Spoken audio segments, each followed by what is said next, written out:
The history of empires is not written in ink, but in the miscalculations of arrogant men who believe they can outrun the consequences of their own hubris. We are standing at a precipice that looks remarkably similar to the summer of 1914, or perhaps the terrifying 13 days of October 1962. Yet the silence in the Western capitals is deafening. For decades, I have studied the mechanics of power, the rise and fall of hegemons, and the brutal reality of geopolitics. And I tell you now that the events of the last few days mark a terminal shift in the global order. We have crossed a threshold that the establishment in Washington, London, and Paris desperately wants you to ignore. But reality has a way of shattering illusions with the force of a sledgehammer. The illusion is that the West can wage a proxy war against a nuclear superpower without ever facing the barrel of the gun itself. That illusion died the moment the Oreshnik hypersonic system slammed into its target at Mach 10, obliterating not just a factory complex, but the entire strategic calculus of NATO. We need to look at this with cold, clinical detachment. The Russian president has explicitly designated the decision-making centers in London and Paris as legitimate targets. This is not rhetoric. This is not the usual diplomatic condemnation. This is a direct operational warning that follows the reckless decision by the United Kingdom and France to allow Storm Shadow and Scalp missiles to strike deep inside Russian sovereign territory. The establishment media will tell you this is unprovoked aggression. But any student of realism knows that in the anarchic system of international relations, provocation is measured by capability and threat, not by moral posturing. When you fire advanced weaponry into the heart of a nuclear power, you are effectively declaring that you no longer fear their deterrent. You are betting your civilization on the gamble that they are bluffing. But the Oreshnik launch demonstrated that the era of bluffing is over. This weapon, capable of traveling at 3 kilometers per second, striking targets with zero warning time, and completely bypassing every existing air defense system in Europe, is the ultimate reality check. It is the kinetic manifestation of a new multipolar order where the United States and its vassals no longer hold the monopoly on violence. To understand why we are here, in the twilight of American hegemony, we must strip away the sanitized narratives taught in Western universities and look at the raw machinery of empire. The United States has long operated under a doctrine of exceptionalism, a belief that it is immune to the laws of history that constrained Rome, Britain, or the Ottomans. This belief is rooted in the post-Cold War era, the so-called unipolar moment, where Washington convinced itself that it could dictate the political realities of every corner of the globe without ever facing a peer competitor. We saw this hubris in the expansion of NATO, a military alliance that lost its raison d'etre in 1991, yet continued to march eastward, devouring territory and violating the most basic tenets of balance of power politics. They told us it was about spreading democracy. They told us it was about defensive security. But look at the map. Look at the encirclement. This was never about defense. It was about the indefinite perpetuation of American primacy at the expense of Russian security. Consider the Monroe Doctrine. Since 1823, the United States has declared the entire Western Hemisphere its exclusive sphere of influence. Washington has overthrown governments, instigated coups, and strangled economies from Cuba to Chile, all to prevent any foreign power from gaining a foothold near its borders. This is standard great power behavior. I do not condemn it as a moral failing. I identify it as the behavior of a survivalist state. But here lies the systemic hypocrisy that is now dragging Europe into the abyss. The United States claims the absolute right to security guarantees in its own hemisphere while simultaneously denying that same right to Russia on its own borders. They placed missiles in Turkey in the 1,960 seconds and were shocked when the Soviets responded in Cuba. They are doing the same today, turning Ukraine into a forward operating base for NATO, and now they feign outrage when Moscow responds with the logic of a besieged fortress. This double standard is not just unfair, it is dangerous. It assumes that Russia is not a great power, that it has no red lines, and that it will accept strategic defeat rather than escalate. That assumption has just been vaporized by a hypersonic warhead. The panic we are now seeing in the back rooms of Downing Street and the Elysee Palace is palpable. For years, European leaders have acted as enthusiastic cheerleaders for this proxy war, secure in the belief that the American nuclear umbrella provided a magical shield against consequences. They believed they could bleed Russia dry, destroy its economy, and induce regime change in Moscow, all while sitting comfortably in their capitals, untouched by the horrors of the front lines. The Storm Shadow strikes were the culmination of this arrogance. By providing the targeting data, the technicians, and the hardware to strike, Russia, Britain, and France became direct combatants. There is no legalistic ambiguity here.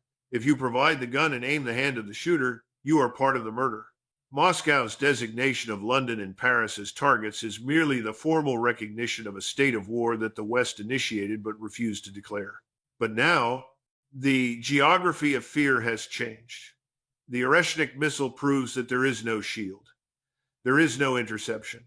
If a decision is made in Moscow to strike the British Ministry of Defense or the French Military Command, there is nothing, absolutely nothing that NATO can do to stop it. The flight time is a matter of minutes. The kinetic energy alone, even without a nuclear payload, creates an impact similar to a meteorite strike. The realization is dawning on the European elite that they have gambled their national survival on the promises of a fading empire across the Atlantic. They are realizing that Washington may be willing to fight to the last Ukrainian, but is it willing to trade New York for Paris? Is it willing to see London burn to save face in a war that was lost months ago? The history of American foreign policy suggests otherwise.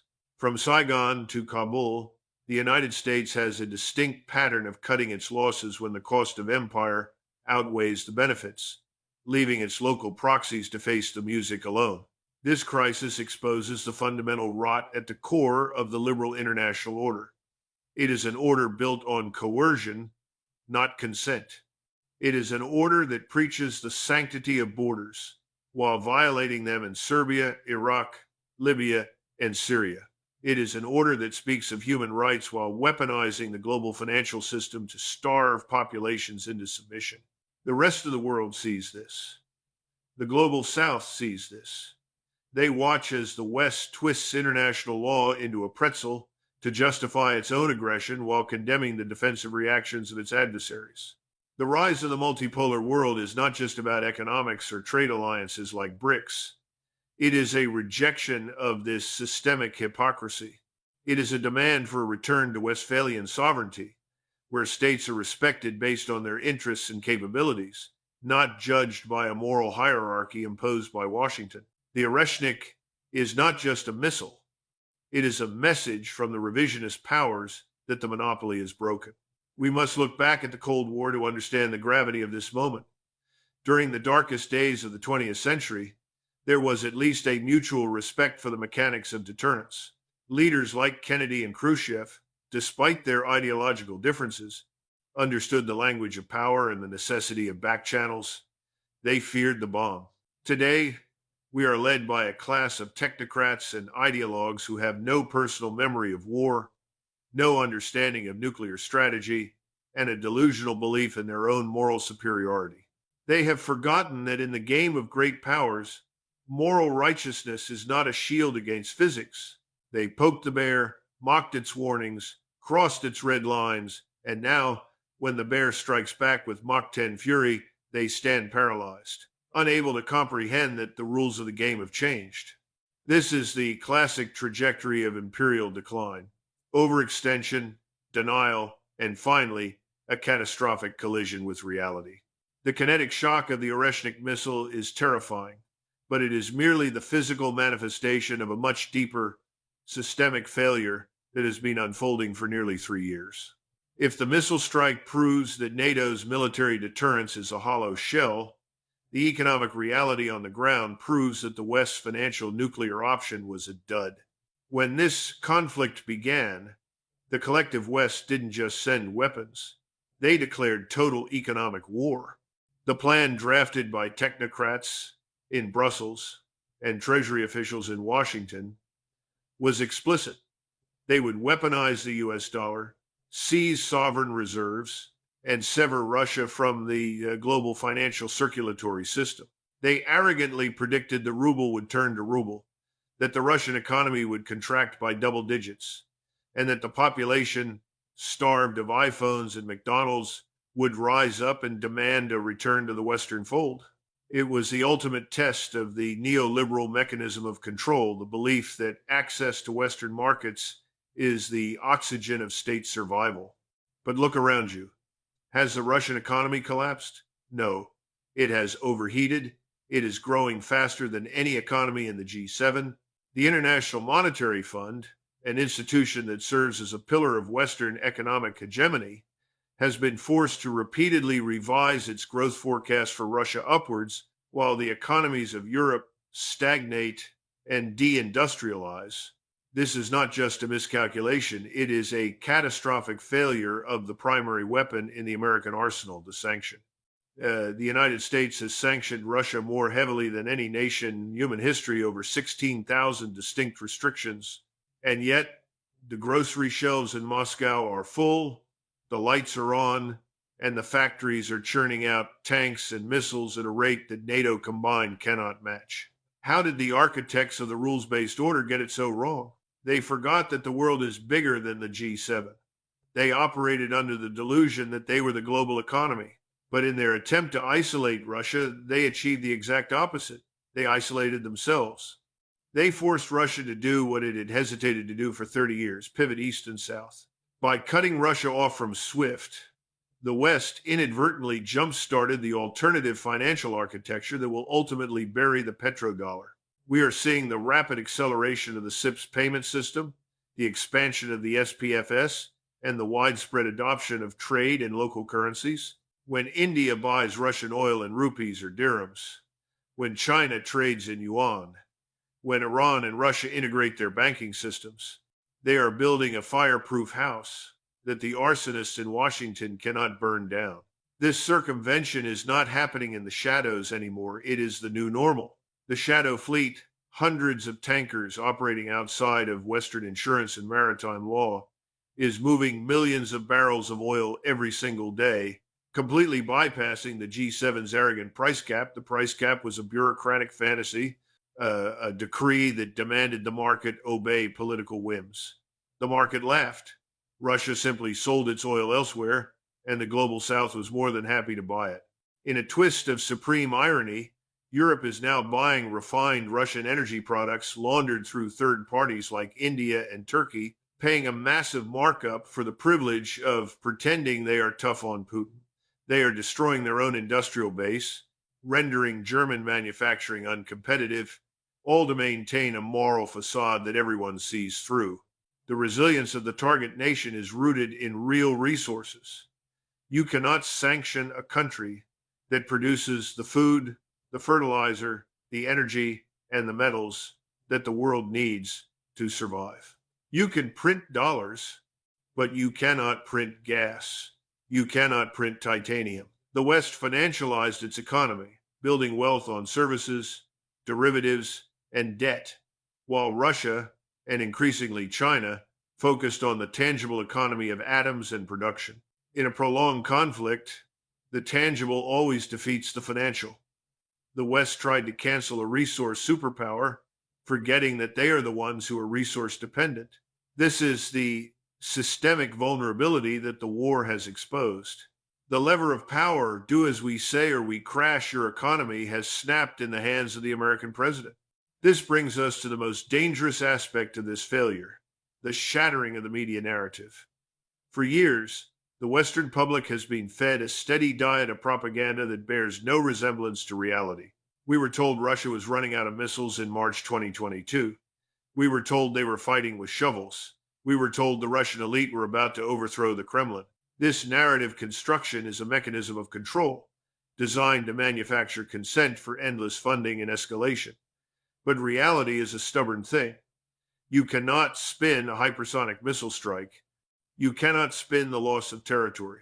You cannot spin the fact that American air defense systems, the vaunted Patriots, are being hunted and destroyed The dissonance between what the public is told Ukraine is winning and what they see panic in London and Paris is creating a crisis of legitimacy at home. The establishment is losing control of the story because the story is visibly collapsing.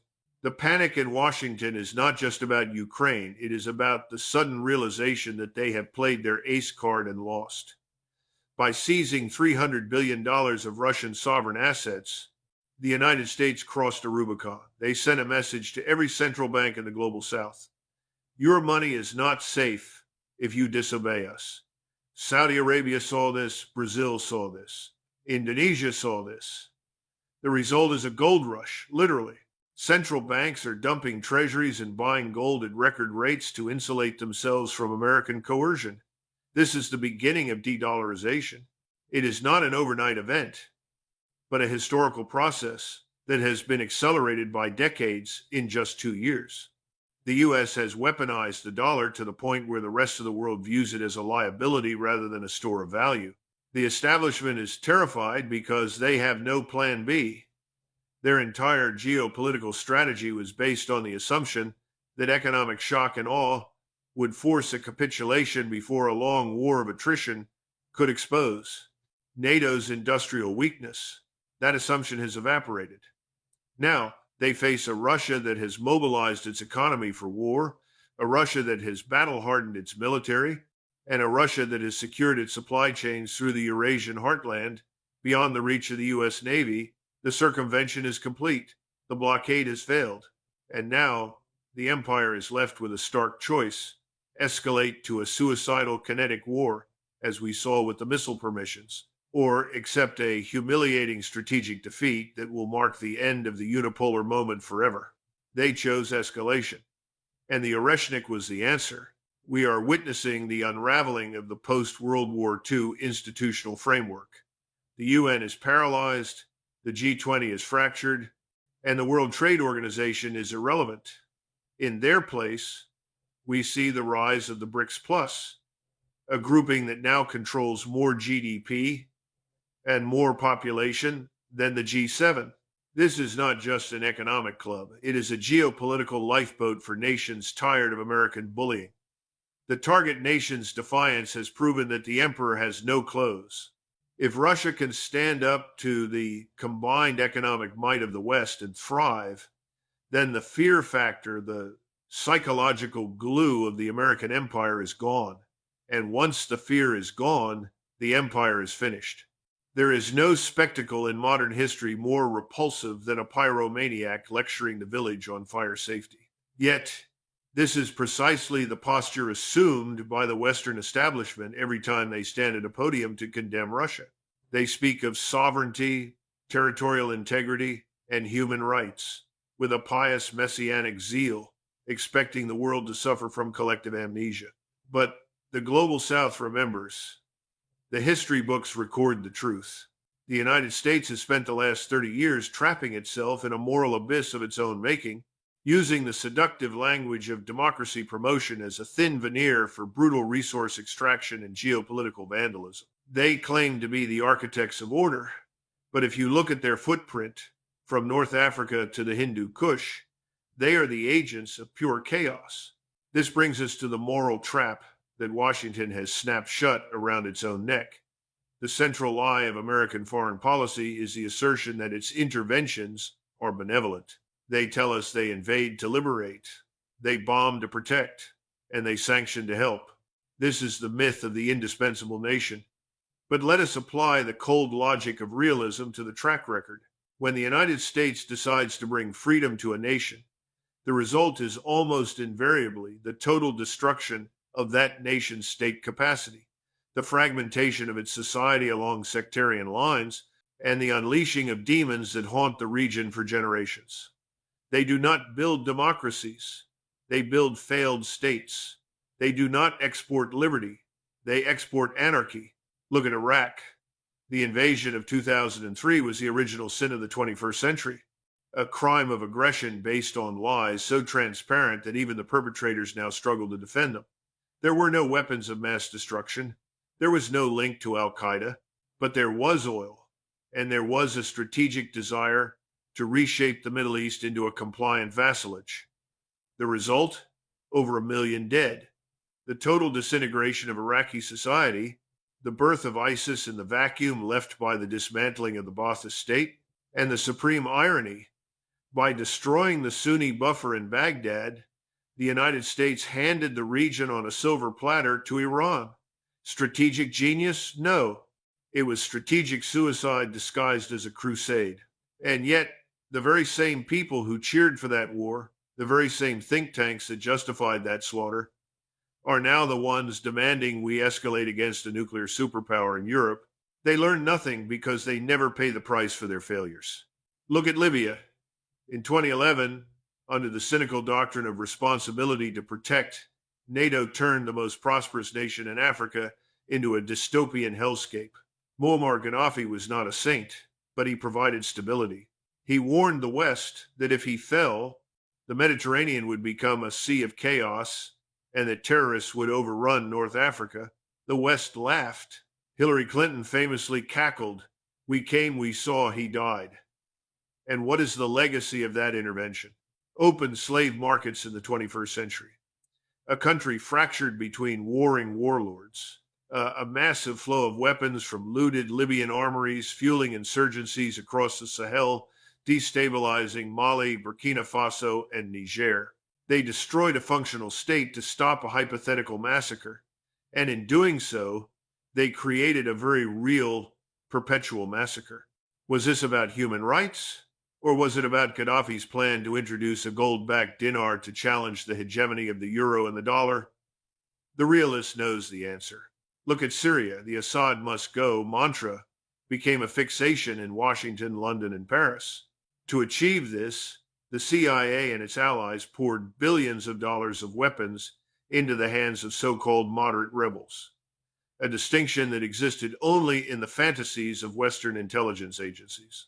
In reality, they were arming extremists, effectively acting as the Air Force for al-Qaeda affiliates in a desperate bid to topple a Russian ally and block a competing energy pipeline. They were willing to see Damascus burn and the black flag of the caliphate rise, just to deny Russia a foothold in the Mediterranean. This is not the behavior of a moral superpower. This is the behavior of a cynical empire that views foreign nations not as societies with people, history, and culture, but as squares on a chessboard to be sacrificed for tactical advantage. This pattern of intervention creates a moral trap because it destroys the West's credibility to adjudicate any future conflict. When Washington accuses Russia of war crimes, the rest of the world points to Fallujah.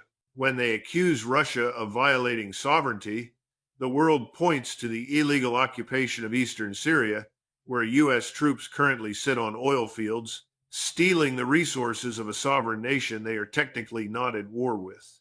You cannot violate international law for decades and then clutch your pearls when another power decides to play by the rules you established.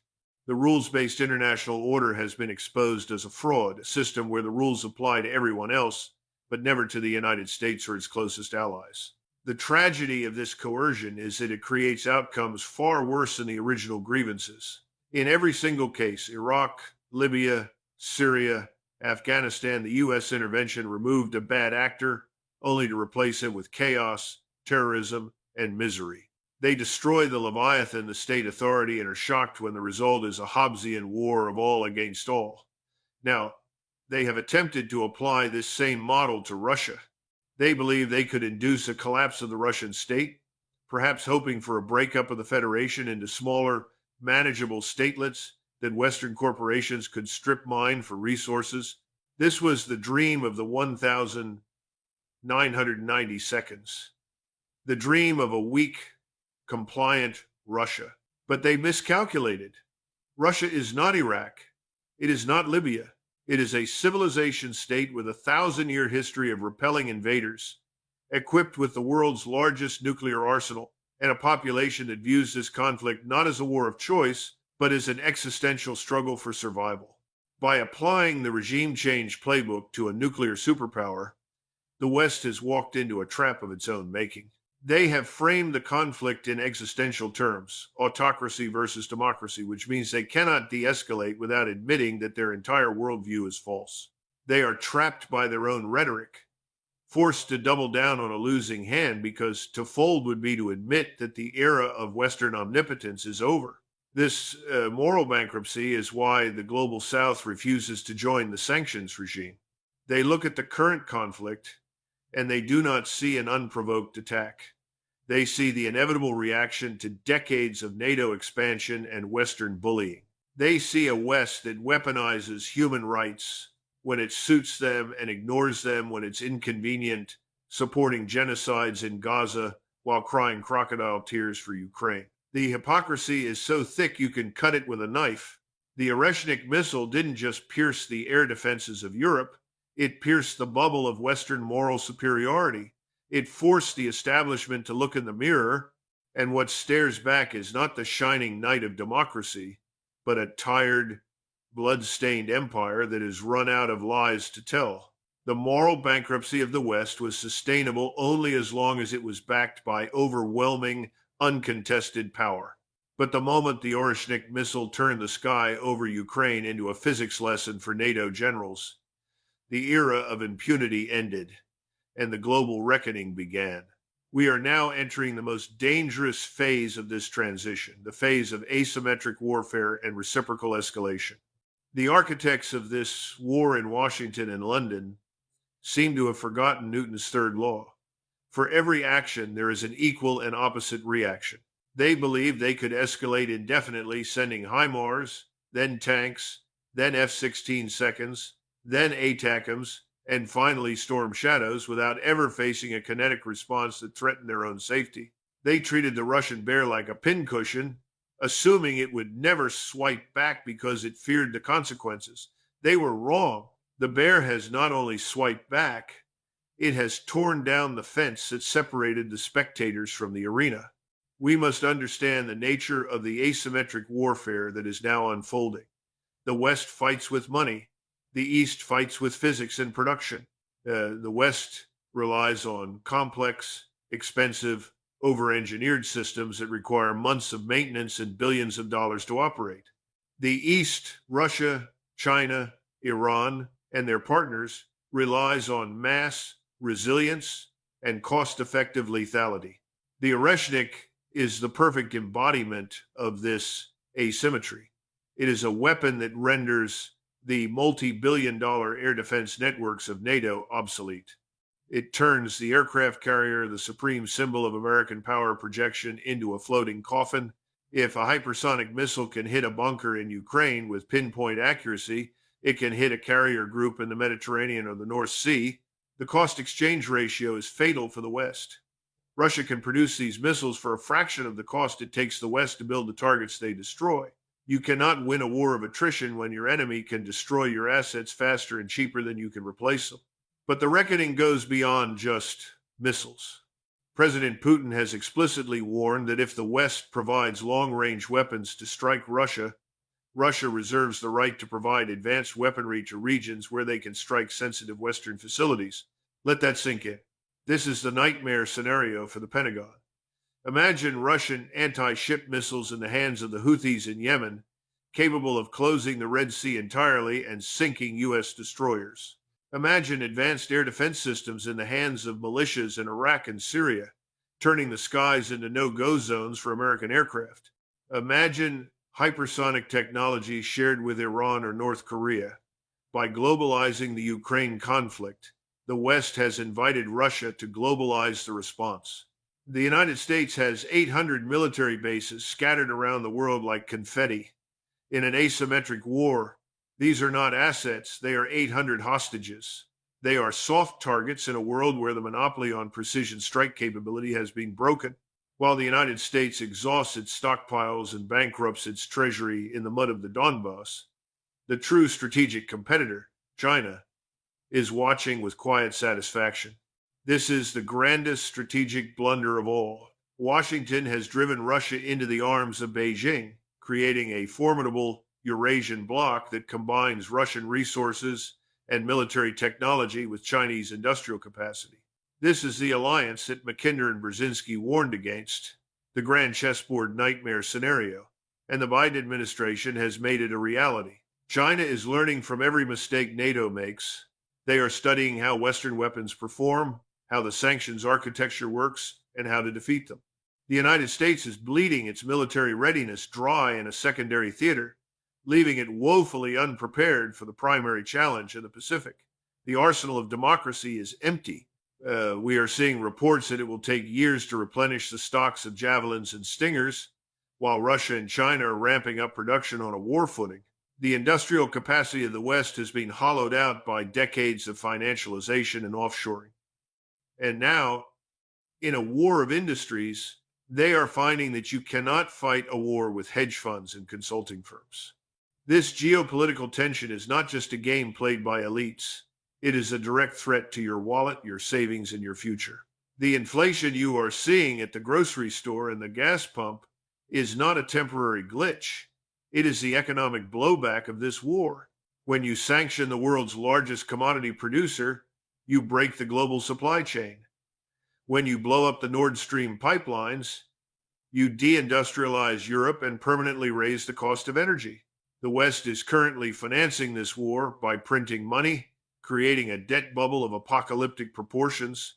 But as the global South moves away from the dollar, the ability of the U.S. to export its inflation to the rest of the world is diminishing. The result will be a collapse in the standard of living for the average Western citizen. We are already seeing it. The erosion of the middle class, the spike in energy poverty, the crumbling infrastructure. The war is coming home, not in the form of missiles yet, but in the form of economic misery and social instability. The diplomatic mobilization against the West is equally damning. The sheer number of nations applying to join BRICS is a vote of no confidence in the American order. These nations see the weaponization of the dollar and the arbitrary seizures of assets, and they are running for the exits. They are building a parallel system of insurance, trade, and finance. This is the death knell of the Bretton Woods system. The United States is losing the global South, the very future of the global economy, because it insisted on treating them as vassals rather than partners.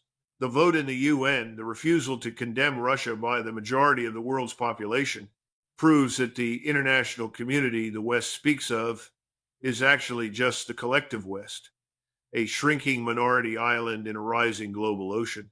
We are entering a period of extreme danger. The West, realizing its strategy has failed, is like a cornered gambler chasing losses. They are escalating because they do not know how to reverse course. They are talking about sending troops, about coalitions of the willing, about striking deep into Russia. This is the logic of madness. They are flirting with nuclear Armageddon to save face in a proxy war they have already lost. The Oreshnik strike was a warning shot across the bow of civilization. It said clearly and unmistakably, stop or you will be destroyed. But are they listening? The silence from the leaders, followed by the doubling down of rhetoric, suggests they are sleepwalking into the abyss. They have convinced themselves that the Russian red lines are elastic, that Putin will never push the button. They are betting your life, your children's lives, and the existence of human civilization on a psychological assessment of a man they have demonized and misunderstood for 2 decades. The illusion of safety provided by the Atlantic and Pacific Oceans is gone in the age of hypersonic warfare. Distance is dead. New York, London, Paris, Berlin, these are no longer sanctuaries. They are targets on a grid. The decision makers who push for war from the safety of their think tanks needs to understand that the next escalation will not be absorbed by Ukrainian conscripts. It will be absorbed by the infrastructure and the populations of the nations that fueled the fire. The boomerang is coming back. The end of history has been canceled, and history has returned with a vengeance, wielding a hammer made of hypersonic steel. We are living through the American Suez moment. Just as the Suez Crisis of 1956 brutally exposed the end of the British Empire, revealing that London could no longer act without the permission of Washington, the Ukraine conflict and the Oreshnik strike have exposed the end of the American Empire, revealing that Washington can no longer act without fear of Moscow or Beijing. The difference, however, is that the British had the wisdom, however reluctant, to accept their diminished status and adapt to the new reality. The current American leadership shows no such wisdom. They are trapped in a psychological prison of their own design, a twilight of the idols, where they continue to worship the gods of unipolarity and hegemony long after those gods have abandoned them. They are clinging to the illusion of control with the desperate, white knuckled grip of a driver steering a car off a cliff. The choice facing the United States and its European vassals is now binary and unforgiving. There is no third option.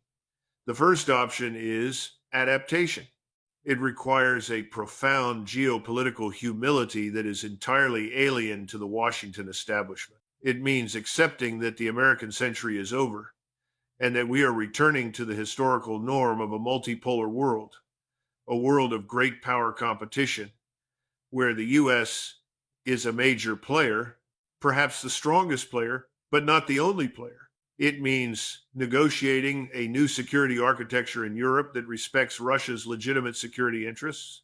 It means accepting that China is a peer, not a subject to be contained. It means retreating from the overextended frontiers of empire and focusing on domestic renewal. This path leads to stability, survival, and perhaps even a renaissance of American prosperity, unburdened by the crushing cost of global policing. The second option is denial. This is the path of hubris, pride, and catastrophe. It involves doubling down on the failed policies of coercion, escalating the proxy war in a vain attempt to restore lost prestige, and gambling with the risk of nuclear annihilation to save face. It means ignoring the Oreshnik warning and sending tomahawks or JASSMs into Russia, hoping that Putin is bluffing about the consequences. This path leads inevitably to a direct kinetic collision between NATO and Russia, a war that cannot be won, only survived by the cockroaches. The tragedy is that the current trajectory of Western leadership, the rhetoric of total victory, the refusal to negotiate, the demonization of the adversary suggests they are firmly committed to this path of ruin. They would rather see the world burn than admit they were wrong. The myth of exceptionalism has been the opium of the American people for too long. It convinced a nation that it could break the rules of history, that it could spend more than it earned, bomb who it pleased, and dictate terms to ancient civilizations without ever facing a reckoning. The Oreshnik missile shattered that myth. It proved that physics does not care about your narrative. It proved that in the high-stakes poker game of geopolitics, you cannot bluff a man who is holding a royal flush. The unipolar moment was a historical anomaly, a brief pause between the collapse of the Soviet Union and the rise of the East. That pause is over. The clocks have started ticking again. As we stare into the abyss, the silence of the Western media is the most damning sound of all. They are sleepwalking you into a nightmare, distracting you with trivial domestic squabbles, while the architects of foreign policy play Russian roulette with a fully loaded hypersonic gun. The era of the global policeman is dead, buried in the mud of the Donbass. The question is no longer how do we rule the world? The question is, can we share the world without destroying it? The answer depends on whether the establishment in Washington loves their children more than they love their empire. History suggests empires rarely go quietly into the night, but this time the price of noise is extinction. This channel exists to tell you the truths that the establishment wants to bury. We analyze the world as it is, not as the propagandists wish it to be. If you value this analysis and want to understand the mechanics of the New World Order before it hits you, you must subscribe and turn on notifications. The algorithm suppresses this content because it challenges the official narrative. Do not let them silence the reality. I want to hear your thoughts in the comments below. Answer me this. First, do you believe the United States has the capacity to accept a multipolar world peacefully, or will they escalate to a direct war to preserve their hegemony? Second, if Russia strikes a decision-making center in London or Paris, as they have warned, do you believe the United States will risk New York and Washington to retaliate, or will they abandon their European allies to save themselves? Write your answers below. I will be reading them.